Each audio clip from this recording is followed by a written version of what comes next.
Hi friends, today I thought I would answer a question I've gotten several times actually, and it's about sealing your watercolors. And there's actually a few options. I used to sell a lot of my artwork that I would do for commissions, and I tended to use the spray varnish.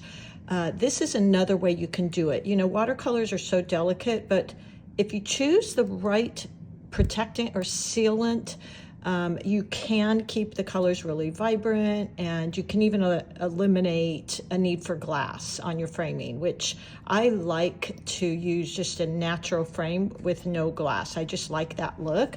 So let me share this with you. It's going to protect, it's going to seal it from the moisture and dust or even some smudging possibly, and it will help maintain the vibrancy of your work.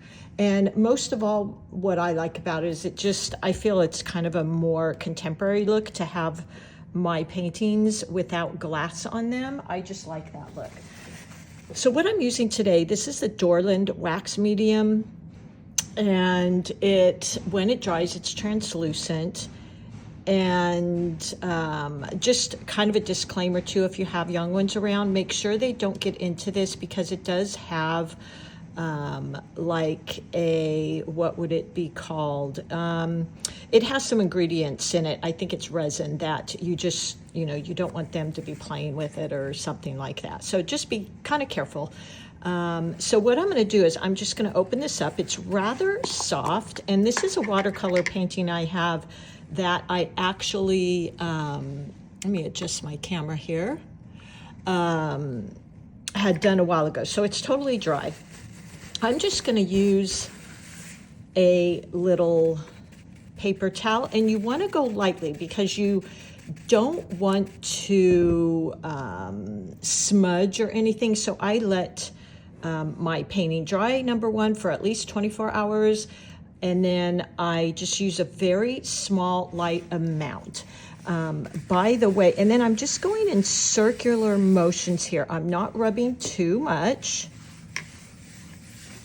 and just spreading it around. By the way, I have heard of people applying like a fixative, but I think to me that's kind of overdoing it. But you know, do what you feel comfortable with, and that could prevent your painting from bleeding. But I've never had that issue. So that's all I'm going to do. And then once this kind of dries for just a second here, I'm going to use the other side, the clean side of this cloth, and just buff it out. Now, one thing I did want to share with you is this is more of a matte look, and that's why I used to use like the Krylon spray varnish. I think Winsor & Newton has one too. And I just used to spray that, and it kind of gave it a glossier look too. So anyway, back to this. I've applied the first coat, and then what I'm going to do is just kind of buff it out. Almost reminds me of, you know, waxing your car.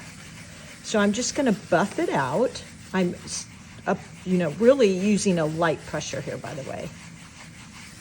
Just buffing it gently.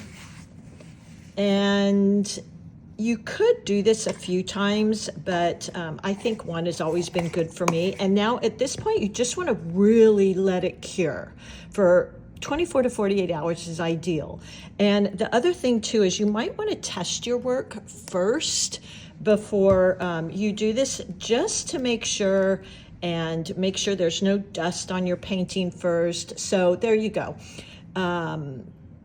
Little fun fact, so the sealing doesn't just protect your artwork, it can also make your artwork pop a little bit more. So I'd love to hear if you've sealed your watercolors before. If not, give this a try. I will give you my link to this. This is the larger bottle. I think this was $24, but they have smaller jars that you can purchase as well for like $10. So there you go. I hope that was helpful, and happy painting.